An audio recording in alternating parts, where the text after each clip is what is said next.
Bapak Ibu, sidang pengucapan syukur yang berbahagia yang dikasihi oleh Tuhan Yesus Kristus. Dalam suasana sukacita menyambut dan merayakan kelahiran Sang Juru Selamat Yesus Kristus, kita dikumpulkan oleh orang tua kita, Nenek Iga bersama dengan anak ke-9 orang, dan mungkin sudah beberapa cucu. Belum sempat ditanya sudah berapa cucunya. Kita berhimpun pada hari ini dalam rangka bersyukur kepada Tuhan.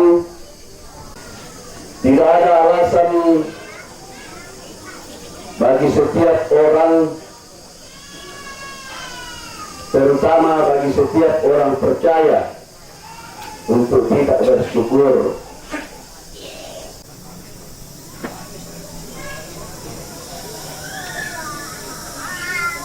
Injil Yohanes pasal 15 ayat 5 bagian terakhir.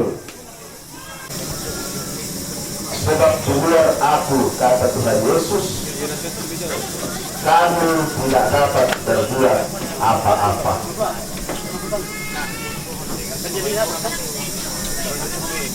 Ini akan menjadi perenungan kita sebagai manusia, terutama sebagai orang-orang yang sudah diselamatkan oleh Yesus Kristus. Ia menggambarkan dirinya sebagai pokok anggur dan murid-muridnya dan semua orang percaya sebagai ranting-ranting dari pokok anggur itu. Tuhan Yesus mengandaikan itu karena itu merupakan kebiasaan, tradisi para pendengarnya pada waktu itu, yaitu sebagai petani anggur. Pada masa-masa yang lalu, katanya ada orang yang sedang mengajar sekolah minggu. Pada waktu itu belum pernah melihat pohon anggur, dan ia bercerita kepada sekolah minggu mengatakan begini, ya tuh garonto anggoro kuya si kapundang tengah di landung PKI.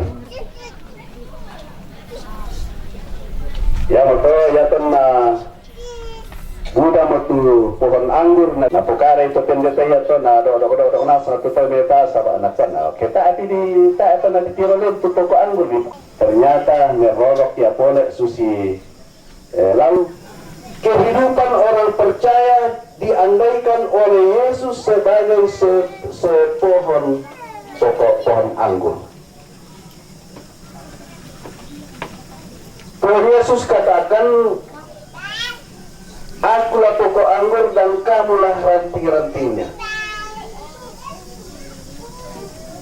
Barang siapa tinggal di dalam aku dan aku di dalam dia, ia berbuah banyak. Sebab di luar aku, kamu tidak dapat berbuat apa-apa.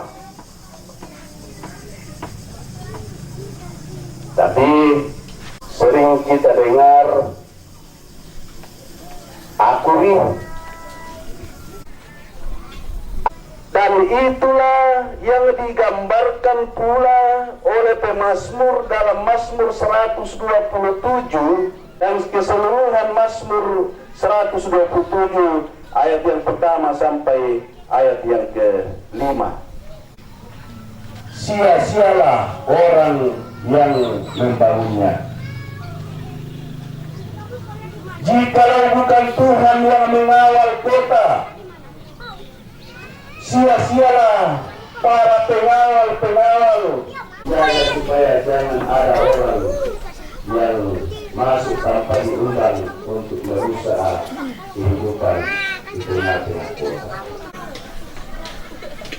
Sia-sialah kamu bangun pagi-pagi dan duduk-duduk sampai malam dan makan roti yang diperoleh dari susah payah. Sebab Ia, yaitu Allah, memberikannya kepada yang dicintainya pada waktu tidur. Dengan bangsa pada itu matilah kutuna pakaboro dari kita bermalas-malasan berngomong. Tidak usah berusaha, tidak usah bekerja keras, karena Tuhan akan memberikan kepada mereka yang dicintainya. Mazmur ini sesungguhnya mengajak kita untuk menyadari kehidupan kita bahwa sesungguhnya kita campur tangan Tuhan.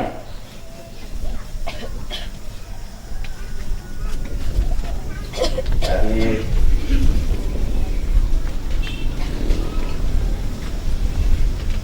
tanpa campur tangan Tuhan, kita tidak dapat berbuat apa-apa. Karena itu Mazmur 127 ini secara keseluruhan ayat 1 sampai ayat yang ke-5 terbagi dalam dua bagian besar, menjelaskan kepada kita bahwa bukan sebuah perencanaan, kita tidak boleh melupakan Tuhan. Dalam melakukan sebuah perencanaan atau sebuah rencana yang akan kita lakukan, seharusnya pertama-tama kita mendasarkannya di dalam Tuhan. Tak siapa lagi tahu Bukosarani dalam besara ini saksara dalam motor memang itu sama sampaya malah. Nah, anak-anak saya jokale satu apa lagi pakai memang itu sama sampaya nama Dr. Syaki. Ketika kita melakukan atau mengadakan sebuah perencanaan,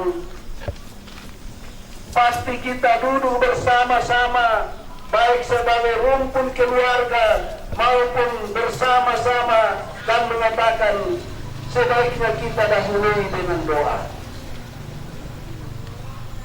Sebaiknya kita berdoa dulu, didasarkan di dalam doa, didasarkan di dalam nama Tuhan. Ini adalah pertanda bahwa kita sadar.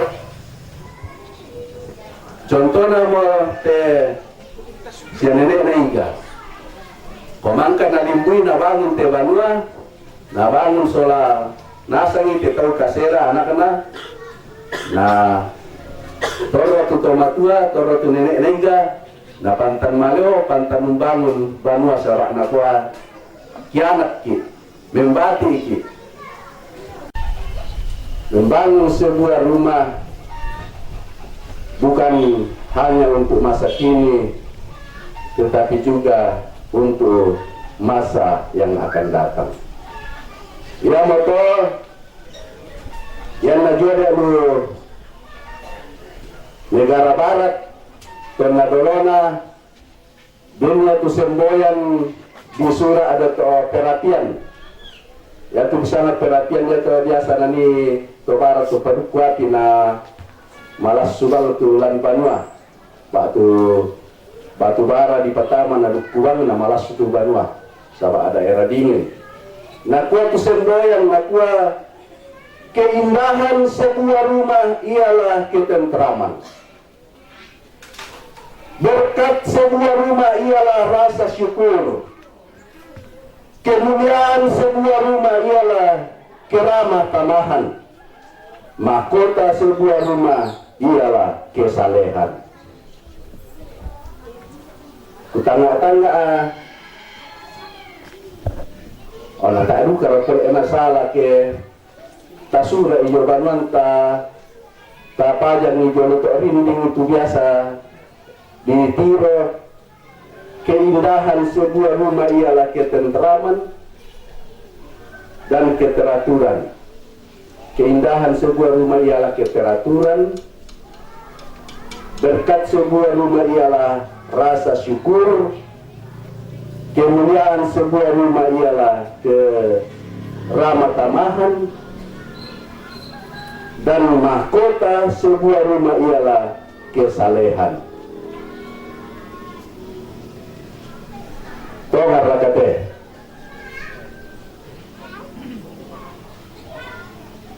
Kalau demikian Bapak Ibu saudara-saudara yang dikasih dalam Tuhan, marilah kita masing-masing berjuang dalam hidup ini. Memperjuangkan pertama-tama hubungan yang baik dengan Tuhan, tentu juga akan nampak dari tengah-tengah keluarga kita, dari tengah-tengah rumah kita. Yang kedua ialah membangun masa depan generasi kita, anak-anak kita, sehingga apa yang digambarkan oleh semboyan kuno yang sering dipajang ini juga menjadi bahagian kita dalam rumah tangga kita masing-masing. Ada amin? Terima kasih.